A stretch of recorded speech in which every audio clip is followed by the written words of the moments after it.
Hi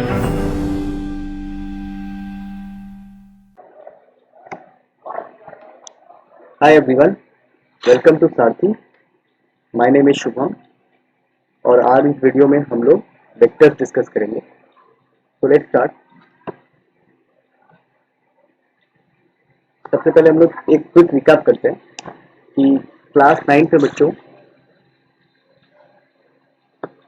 हम लोगों ने एक चैप्टर पढ़ा था motion in a straight line. ठीक है, तो इसके अंदर आप क्या करते थे कि एक स्ट्रेट लाइन के अलॉन्ग मोशन होता था। ठीक है, और आप क्या करते थे कि देखते थे क्या कि जैसे कोई भी स्ट्रेट लाइन है, ठीक है, तो ऑब्जेक्ट जो है, जो भी आपका बॉडी है, वो या तो इस डायरेक्शन में जाएगा या इस डायरेक्शन में जाएगा।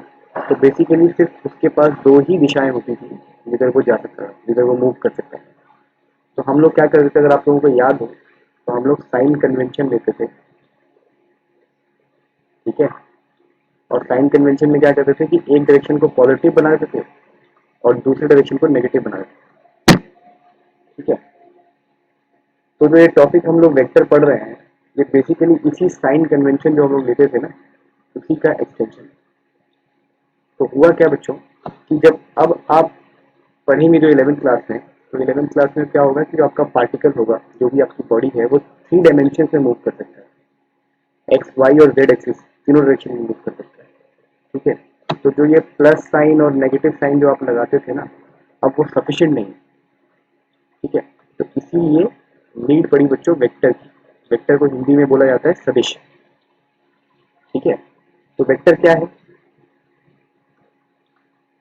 सबसे पहले बच्चों, vector is basically a mathematical tool. जैसे कि हमने ट्रिग्नोमेट्री और ये सारी चीजें पढ़ी थी लास्ट लेक्चर में, उसी तरह से वेक्टर भी एक मैथमेटिकल टूल है जो कि फिजिक्स की प्रॉब्लम को सॉल्व करने के लिए इस्तेमाल होता है। ठीक है, समझ में आ गया?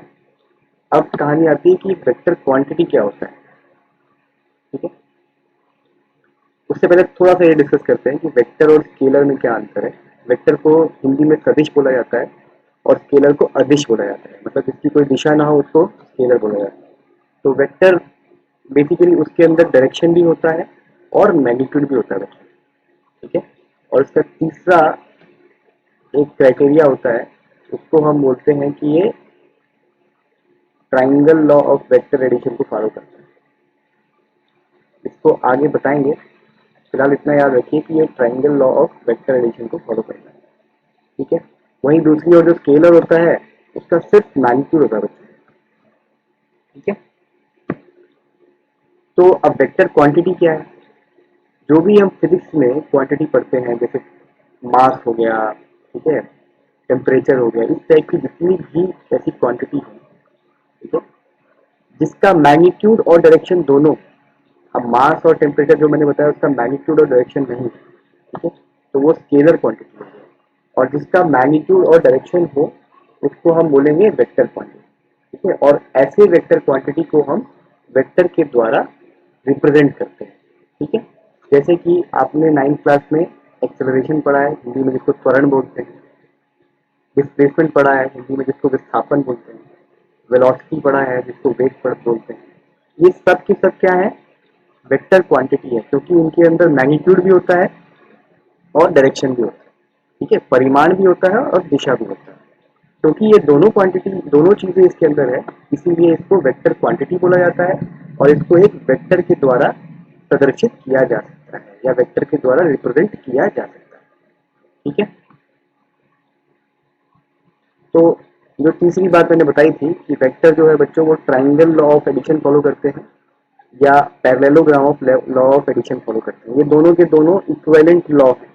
ठीक है, जो मैं आगे बताऊंगा कि क्या होता है, फिलहाल इतना याद रखना है कि ये ट्राइंगल लॉ ऑफ एडिशन या parallelogram law of addition follow करते हैं। वहीं दूसरी ओर जो अदिश होता है या स्केलर होता है, वो जो हमारा नॉर्मल अलजेब्रा होता है ना, उसको फॉलो करता है। जो हम नॉर्मल प्लस माइनस करते हैं उस चीज को फॉलो करता है। ठीक है, अब स्केलर के कुछ एग्जाम्पल है, जैसे बच्चों टेम्परेचर हो गया, मास हो गया, टाइम हो गया, इस तरह से डेंसिटी लिख लीजिए। जो आपने अभी तक क्वांटिटी पढ़ी है, मैं वही सारी चीजें लिख पा रहा हूँ। ठीक है, ऐसे बहुत सारी चीजें हो सकती हैं, जैसे वॉल्यूम हो गया, वॉल्यूम भी स्केलर है। ठीक है, अच्छा, अब बात आती है बच्चों वेक्टर को कैसे दिखाया जाता है, वेक्टर के लिए नोटेशन क्या है। तो कोई भी देखिए लेटर है और लेटर के ऊपर हम लोग क्या करते हैं बच्चों, एक एरो लगा देते हैं, तो ये वेक्टर कहलाता है। वहीं दूसरी ओर देखिए लेटर यहाँ पे टेम्परेचर का टी है, उसके ऊपर एरो नहीं लगा हुआ है, तो वो क्या है, स्केलर है। ठीक है। अच्छा, एक और नोटेशन होती है, जैसा कि मैंने बताया कि वेक्टर का क्या होता है, आपका उसके पास मैग्नीट्यूड भी होता है और दिशा भी होती है। मैग्नीट्यूड भी होता है और डायरेक्शन भी होता है। तो फॉर एग्जाम्पल जैसे मान लीजिए कि ये वेक्टर, अब इसका एक मैग्नीट्यूड भी है और एक डायरेक्शन भी है। तो इसका एक स्टार्टिंग पॉइंट लेट सपोज ओ है और एंड पॉइंट ए है। तो इस वेक्टर को हम ऐसे भी दर्शा सकते हैं कि स्टार्टिंग पॉइंट और फाइनल पॉइंट दिखा करके उसके ऊपर एरो लगा दें, तो ये भी वेक्टर का ही नोटेशन है। तो बेसिकली हम लोगों ने वेक्टर के अंदर दो तरह के नोटेशन की बात करी है। एक तो इस टाइप की नोटेशन की बात करी है जहाँ पे हमने उसके ऊपर एरो लगाया है, और दूसरा हम लोगों ने बात करी है ये ओए वाली नोटेशन के बारे में बात करी है। ठीक है। नेक्स्ट बच्चों हम लोग बात करेंगे कि जैसे एक एग्जांपल दे रहा हूँ कि वेलोसिटी है, वेलोसिटी दिया हुआ है कि 5 मीटर पर सेकेंड है। ये आई भूल जाइए फिलहाल अभी। ठीक है। आई यूनिट वेक्टर है, वो मैं बताऊंगा कि आगे आई क्या होता है। फिलहाल मैं ये बताना चाहता हूँ कि दो तरह की नोटेशन का इस्तेमाल होता है। एक तो ये कि इसका मतलब है कि जो वेलोसिटी वेक्टर है उसका, जब आपने ये मॉड्यूलस लगा दिया, मतलब आप उसका मैग्नीट्यूड की बात करें, उसका आप परिमाण जो है वो 5 मीटर पर सेकेंड है। और इसी वेक्टर का एक दूसरा तरीका क्या है कि वेलोसिटी v के ऊपर से जो ये वेक्टर है, वेक्टर के ऊपर से आप क्या कर दें, ये एरो हटा दें, एरो ना रहे और सिर्फ v लिखें। ठीक है। तो ये भी मैग्नीट्यूड को ही दर्शाता है। तो मेरे कहने का मतलब ये है कि अगर एक वेक्टर दिया हुआ है फॉर एग्जांपल इस टाइप का, ठीक है, तो अगर मैं ये लिखता हूँ तो इसका मतलब भी मैग्नीट्यूड ही है, और अगर मैं सिर्फ v लिखता हूँ, एरो नहीं लगाता हूँ ऊपर, तो इसका मतलब भी इसका मैग्नीट्यूड ही है। और जो ये वेक्टर है आगे इसके बारे में बताऊंगा, ये इसका डायरेक्शन बता रहा है। ठीक है। All right.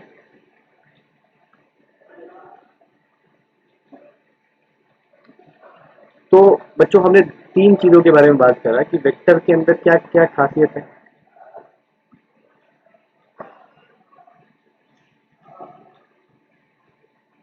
वेक्टर के अंदर पहली खासियत है कि भाई मैग्नीट्यूड होता है। दूसरी खासियत है डायरेक्शन होता है। और तीसरा मैंने बताया कि ये triangle law of vector addition को फॉलो करता है। ठीक है। ये क्या है वो हम बाद में बताएंगे, जैसे इतना बता रहा हूँ कि triangle law of vector addition को फॉलो करता है। ठीक है। Triangle law of vector addition. ठीक है। अच्छा, तो क्वेश्चन ये है कि क्या करंट स्केलर है या वेक्टर। ठीक है। आपने 10th क्लास में से सर्किट पढ़ा होगा कि करंट होता है, ये स्विच हो गया, वोल्टेज एक वी वोल्टेज वी का सप्लाई दे रखा है हम लोगों ने, और रेजिस्टेंस है। ठीक है। तो आप जरूर बोलते हैं कि देखिए करंट इस डायरेक्शन में फ्लो करता है। हमेशा आप करंट को आई से दिखाते हैं और उसका डायरेक्शन भी दिखाते हैं, एरो दिखाते हैं। इसका मतलब आपके पास करंट का मैग्नीट्यूड भी है और डायरेक्शन भी है। तो कायदे से तो ये स्केलर वेक्टर होना चाहिए, राइट। लेकिन दूसरी ओर आप एक चीज अभी 12th क्लास में और पढ़ेंगे। वहाँ पे क्या होता है, जैसे मान लीजिए कि कोई दो तार है, उसको हमने एक जगह पे जोड़ दिया, ये उसका जंक्शन है, और फाइनली फर्दर तार आगे जाती है। ठीक है। तो अगर आप यहाँ पे करंट मेजर करेंगे बच्चे, तो ये जो करंट होता है वो 3 + 4 मिलकर 7 एम्पेयर होता है। ठीक है। जो कि आप ध्यान से देखिए तो क्या हो गया, नॉर्मल ऑर्डिनरी अलजेब्रा का इस्तेमाल हो गया है। सिंपल आपने दोनों वेक्टर को जोड़ दिया है, दोनों ये जो क्वांटिटी दे रखी है करंट की, आपने सिंपली उसको जोड़ दिया है। ठीक है। All right. तो इससे हमें पता चलता है कि ये triangle law of vector addition को नहीं फॉलो करता है। तो जस्ट मैं बता रहा हूँ, आगे अभी triangle law of vector addition क्या है, क्योंकि मैंने वो भी क्लियर नहीं किया। ये इसको फॉलो नहीं करता है, इसीलिए ये वेक्टर नहीं है। ठीक है। इसके पास मैग्नीट्यूड और डायरेक्शन तो है, लेकिन triangle law of vector addition को फॉलो नहीं करता है, इसीलिए ये वेक्टर नहीं है। Current is a scalar. All right. यहाँ तक सबको समझ में आ गया होगा। अब जैसे कि ये न्यूटन आप सब लोगों को पता है, न्यूटन किसकी यूनिट होती है, फोर्स की यूनिट होती है। तो basically there is a block, एक छोटा सा एक्सरसाइज है कि एक ब्लॉक है मास m का, और हमें क्या करना है कि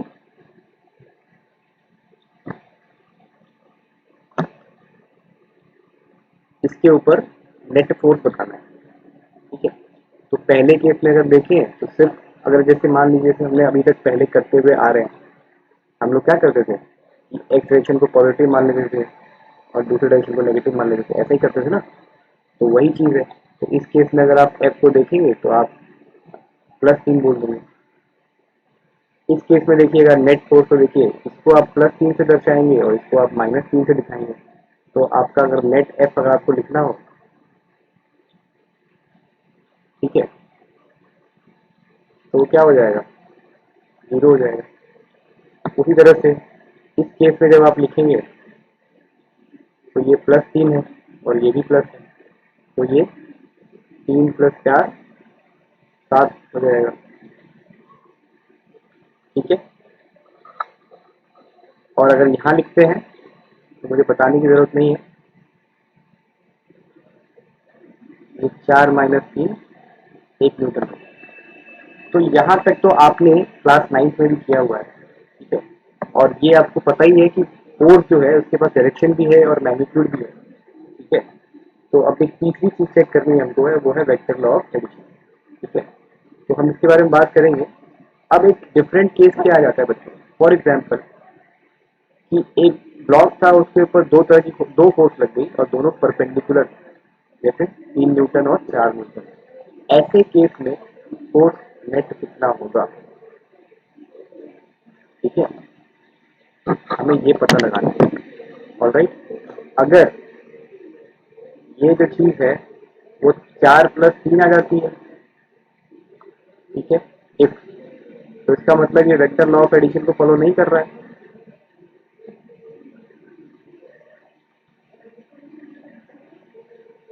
ना। और अगर ऐसा नहीं होता है, ठीक है, तो इसका मतलब कोई डिफरेंट लॉ है जिसके थ्रू इसका हम देखा जाए, तो ये वेक्टर लॉ फॉलो कर रहा है। तो जैसा कि मैं आपको बता दूं कि फोर्स वैसे तो vector vector law of addition को फॉलो करता है, और अभी मैं बताऊंगा कि वेक्टर लॉ ऑफ एडिशन की। ठीक है, जस्ट मैं केस बताना चाहता हूँ, डिफरेंस क्या आ गया कि अभी जो आप 10th में पढ़ रहे थे और 11th में क्या हो गया है, अब किस टाइप की क्वांटिटीज का डिफरेंस आ गया। ऑल राइट, अब अब बच्चों हम लोग बात करेंगे डिस्प्लेसमेंट और पोजीशन वेक्टर। ठीक है, तो डिस्प्लेसमेंट और पोजीशन वेक्टर क्या है बच्चों? इसको हिंदी में विस्थापन और स्थिति सदिश कहते हैं। ठीक है, तो अभी तक जैसे कि आप लोगों ने पढ़ाई होगा, जैसे हम लोग किसी भी, अगर मान लो कोई भी ऑब्जेक्ट है, कोई भी बॉडी है, उसके मोशन को देखते हैं, तो हम लोग क्या करते थे कि हम लोग एक रेफरेंस पॉइंट बनाते थे और वहां से उसकी दूरी नापते थे, और वो दूरी जिस हिसाब से चेंज होती थी उस हिसाब से हमको पता चलता था कि वो बॉडी कैसे मोशन कर रही है, कैसे मूव कर रही है। ठीक है, तो अभी भी हम वही चीज कर रहे हैं। हमने एक एग्जांपल लिया है कि एक्स वाई प्लेन में एक पार्टिकल पी है जो कि मूव कर रहा है। ठीक है, तो राइट, तो हमने एक रेफरेंस पॉइंट चूज कर लिया जिसको हमने ओ से दर्शा दिया है यहाँ पर। ठीक है, अब मान लीजिए कि इनिशियली डिस्प्लेसमेंट वेक्टर क्या होता है, पहले हम उसके बारे में बात कर लेते हैं। तो जैसे आपने देखा कि यहाँ पे एक्स वाई कोऑर्डिनेट, ठीक है, एक्स वाई प्लेन के अंदर जो ये पॉइंट पी है, इसको ओरिजिन से जोड़ने वाला जो वेक्टर होता है उसको हम पोजीशन वेक्टर बोलते हैं। ठीक है, वेक्टर की देखिए खासियत क्या होती है कि ये एक एरो इस टाइप से होता है, और इसका जो ये वाला हिस्सा होता है जो हमने ये तीर बनाया हुआ है, इसको हेड बोलते हैं और इसको टेल बोलते हैं। ठीक है, तो आप देखिए कि ओरिजिन पे इस वेक्टर का टेल है, और जिस पॉइंट पे वो पार्टिकल है उस पॉइंट को जो जोड़ा गया है, हेड जो है वो वहां पर है। तो जो ये वेक्टर बना उसको हम पोजीशन वेक्टर बोलते हैं, और ऐसे पोजीशन वेक्टर को हम आर से दिखाते हैं, आर के ऊपर एरो लगाकर दिखाते हैं।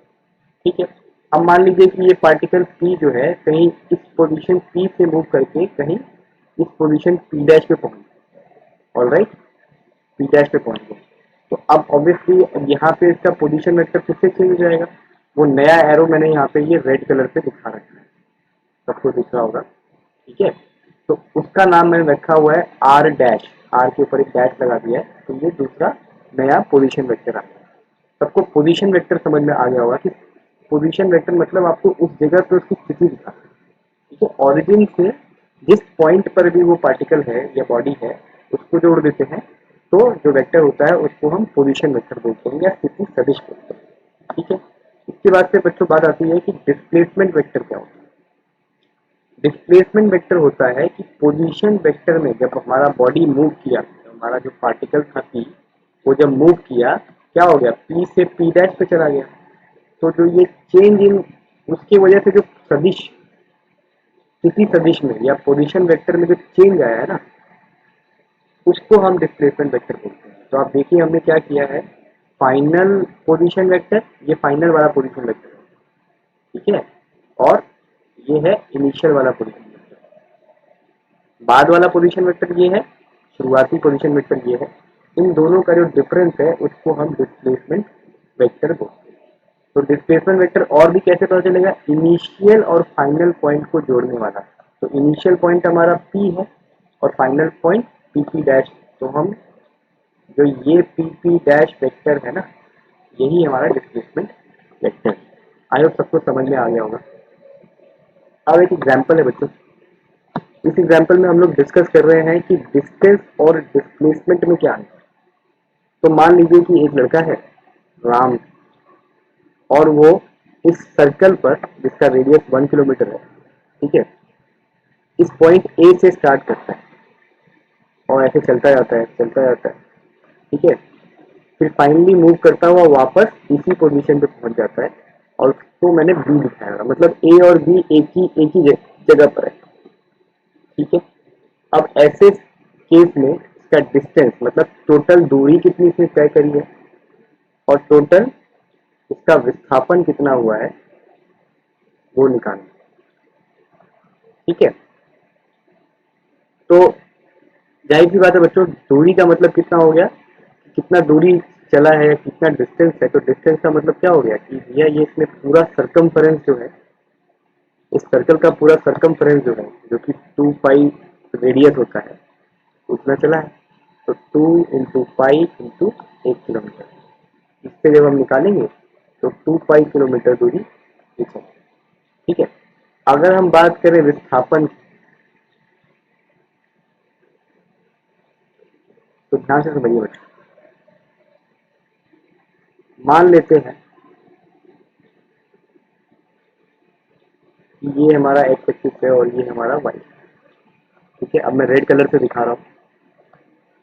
जैसा कि मैंने बोला कि पोजीशन, इसकी हम पहले पोजीशन वेक्टर निकालेंगे। तो इनिशियली पार्टिकल ए पे था, तो ऑरिजिन से ए को जोड़ने वाला जो वेक्टर होगा वही इसका इनिशियल वेक्टर होगा, पोजीशन वेक्टर होगा। और फिर घूम करके वापस ये बी पर आ गया और ए और बी एक दूसरे के ऊपर ही। ठीक है, तो आप देख रहे हैं कि दूसरा जो पोजीशन वेक्टर है आर डैश, वो भी आर और आर डैश सेम ही होगा। इससे हमें पता चलता है कि आर और आर डैश सेम ही होगा। ठीक है, और डिस्प्लेसमेंट वेक्टर हमने पिछले वाले केस में देखा भी था यहाँ पे कि क्या होता है, R R dash minus R कह लीजिए, या आप बोल दीजिए कि ये जो ए बी वेक्टर है, तो ए और बी अगर दोनों एक ही पॉइंट पर, एक ही जगह पे दोनों सेम स्थित है, ठीक है, जिसको इंग्लिश में कोइंसिडेंट पॉइंट बोला जाता है, तो ए बी क्या हो जाएगा, जीरो हो जाएगा बच्चों। तो डिस्प्लेसमेंट क्या आ गया, जीरो आ गया। ठीक है, आई होप सबको समझ में आ गया होगा। नेक्स्ट बच्चों, हम लोग फ्री वेक्टर और लोकलाइज वेक्टर के बारे में बात करेंगे। फ्री वेक्टर होता है मुक्त सदिश, और लोकलाइज वेक्टर का मतलब होता है स्थानगत सदिश। ठीक है, तो मुक्त सदिश का मतलब क्या है कि ऐसा वेक्टर जिसको अगर हम, जैसे ये अगर प्लेन में कोई एक वेक्टर है और इस वेक्टर को अगर हम पैरेलल कहीं पे भी मूव कर दें, ठीक है, तो इसमें कुछ भी अंतर नहीं आता है। ठीक है, अच्छा, और स्थानगत या सदिश क्या होता है, लोकलाइज वेक्टर क्या होता है कि ऐसा वेक्टर जहाँ पे ये वेक्टर आप इसको ट्रांसलेट नहीं कर सकते, मतलब आप इसको मूव नहीं करा सकते हैं, फ्रीली मूव नहीं कर सकते। ठीक है, फॉर एग्जाम्पल जैसे कि ये ब्लॉक है, एक मान लीजिए कि एक एम मास का ब्लॉक है और आपने क्या कर दिया कि इसके ऊपर एक फोर्स आपने ऐसे कुछ लगाया है, लेट्स सपोज कि 10 न्यूटन का फोर्स लगाया है। लेकिन अगर आप ये 10 न्यूटन का फोर्स इसको आपने यहाँ से इधर मूव करा करके 10 न्यूटन का फोर्स अगर यहाँ लगा दिया तो क्या कुछ सेम वही वही इफेक्ट आएगा? क्या ब्लॉक अभी भी मूव करेगा क्या? नहीं करेगा।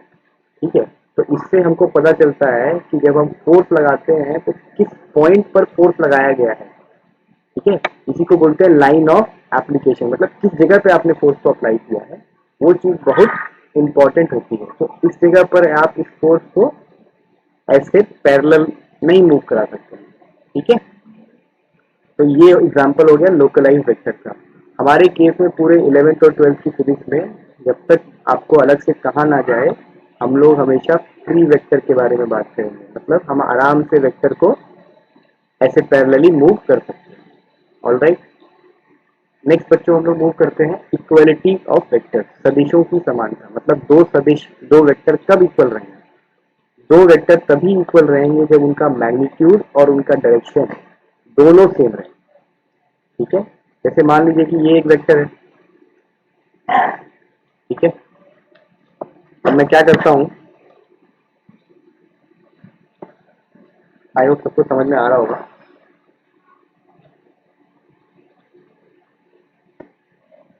जैसे ये एक वेक्टर है, मैंने क्या किया बच्चों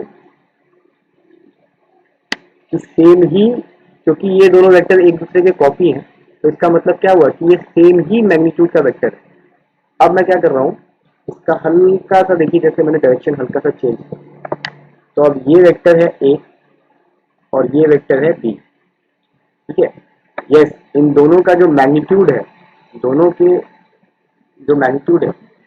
अच्छा, एक थोड़ा सा चीज और बता दूं, जैसे वेक्टर होता है जिसको हम तीर से दिखाते हैं तो इसकी जो लंबाई होती है वो आपको मैग्नीट्यूड बताती है।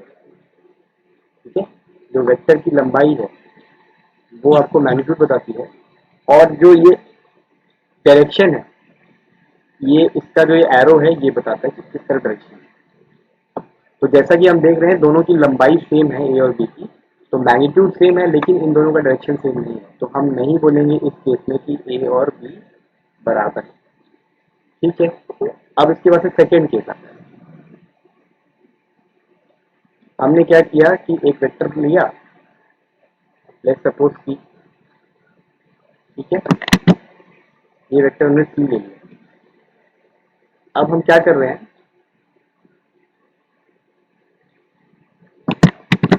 कि हमने एक और ऐसा ही वेक्टर लिया और जैसा कि आप देख रहे हैं कि इसको हमने एकदम पैरेलली ट्रांसलेट कर दिया, एकदम ये पैरेलल। एक ही दिक्कत है बच्चों कि इसकी लंबाई छोटी, तो इसका मतलब क्या हुआ बच्चों कि सी और डी का डायरेक्शन तो है लेकिन मैग्नीट्यूड, क्योंकि इसकी लंबाई दोनों इक्वल नहीं है, तभी क्या हो जाएगा सी और डी बराबर नहीं। ठीक है, तो अगर दो वेक्टर हैं और जिनको इक्वल होना है बच्चों, ठीक है, तो उसके लिए क्या करना पड़ेगा, जैसे कि ये एक वेक्टर है और इसी के पैरेलल एक दूसरा वेक्टर होना चाहिए। जैसे कि आप देख रहे हैं यहाँ पे कि मैंने ये एक वेक्टर ई बनाया हुआ है और दूसरा वेक्टर एफ बनाया हुआ है। अब देखिए ये दोनों एक दूसरे के पैरेलल वेक्टर भी हैं और इन दोनों की लंबाई भी सेम है, तो इस केस में क्या हो जाएगा बच्चों कि ई और एफ दोनों सेम। आई होप सबको समझ में आ गया होगा।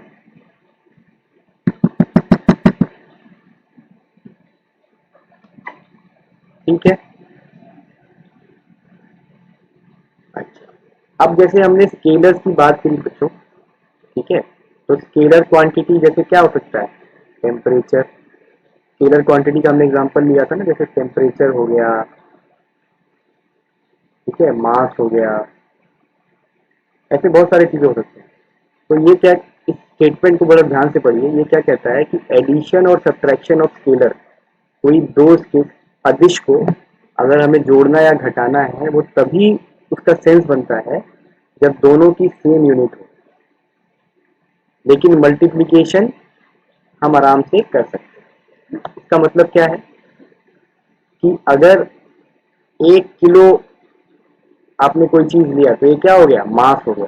ये क्या हो गया, स्केलर हो गया। तो 1 किलो में आप 2 डिग्री सेल्सियस नहीं जोड़ सकते हैं। ये टेम्परेचर है, ये भी स्केलर है, ये भी स्केलर है, लेकिन इन दोनों को आप जोड़ घटाव नहीं कर सकते, ये गलत हो जाएगा। लेकिन आप 1 केजी को 2 डिग्री सेल्सियस से डिवाइड जरूर कर सकते हैं। ठीक है, ये समझाना चाहता है, या 1 केजी को 2 डिग्री सेल्सियस से मल्टीप्लाई जरूर कर सकते हैं। तो कहने का मतलब ये है कि अगर आपको 1 केजी लेना है तो इसके अंदर जोड़ घटाव आप एक मतलब केजी का ही कर सकते हैं, यूनिट सेम होना चाहिए। ठीक है, ये चीज सही है, ये भी चीज सही है, लेकिन ये चीज गलत हो जाएगा। आगे बात समझ में। अच्छा, नेक्स्ट बच्चों हम लोग बात करेंगे multiplication of A vector by real number. कि कोई एक रियल नंबर है, उससे अगर हमने किसी वेक्टर को मल्टीप्लाई कर दिया। ठीक है, अभी देखिए ध्यान समझिए, रियल नंबर क्या हो गया, ये सिर्फ एक कांस्टेंट है, इसका कोई डायरेक्शन वगैरह कुछ कुछ भी नहीं है। ठीक है, अगर हम उससे मल्टीप्लाई कर देते हैं तो क्या होगा। ठीक है, अब जैसे मैं यहाँ पे लैम्डा से मल्टीप्लाई किया और लैम्डा क्या है, ग्रेटर देन 0। ठीक है, तो इसका क्या कहना है कि मैग्नीट्यूड जो भी होगा, जो आपका वेक्टर है, वेक्टर की लंबाई जो है वो लैम्डा गुना बढ़ जाएगी, लेकिन डायरेक्शन जो है वो पहले वाले वेक्टर के बराबर ही रहेगा, सेम ही रहेगा। ठीक है, जैसे कि यहाँ पे दिखाया हुआ है कि वेक्टर ए का जो मैग्नीट्यूड लैम्डा ए है, अगर उसका आप मैग्नीट्यूड निकालेंगे तो क्योंकि ये तो वेक्टर है, तो ये वैसे के वैसे ही बाहर आ गया, इंटू ए का मैग्नीट्यूड आ गया। ठीक है, तो बेसिकली वो ये हो जाएगा कि अगर लैम्डा ए का आपको मैग्नीट्यूड निकालना है तो वो कुछ नहीं है, लैम्डा इंटू ए का मैग्नीट्यूड। ठीक है, ये हो जाता है। ज्योमेट्रिकली इस चीज को अगर हम समझें तो क्या कह रहा है कि मान लीजिए कि ये वेक्टर ए। ठीक है, ये वेक्टर ए। अच्छा, अब हम क्या करते हैं बच्चों, इस वेक्टर को, लेट्स सपोज कि ये हमारा वेक्टर ए है। अब हम क्या करते हैं कि इसको 2a कर देते हैं। ठीक है, तो 2a का मतलब क्या हो गया कि डायरेक्शन तो ए के डायरेक्शन में ही होगा, मतलब ये वेक्टर, लेट्स सपोज ये दूसरा वेक्टर का नाम बी है, इसको हमने 2a कर दिया। तो अब डायरेक्शन तो बच्चों सेम रहेगा, लेकिन अंतर क्या आ जाएगा, हमारे कहने का मतलब है कि वेक्टर तो वही रहेगा, डायरेक्शन सेम रहेगा, लेकिन उसका मैग्नीट्यूड मतलब तीर की जो लंबाई है वो डबल हो जाएगी। समझ में आ रहा है, तो ये हमारा वेक्टर बी है। आई होप ये सबको समझ में आ गया होगा। ठीक है,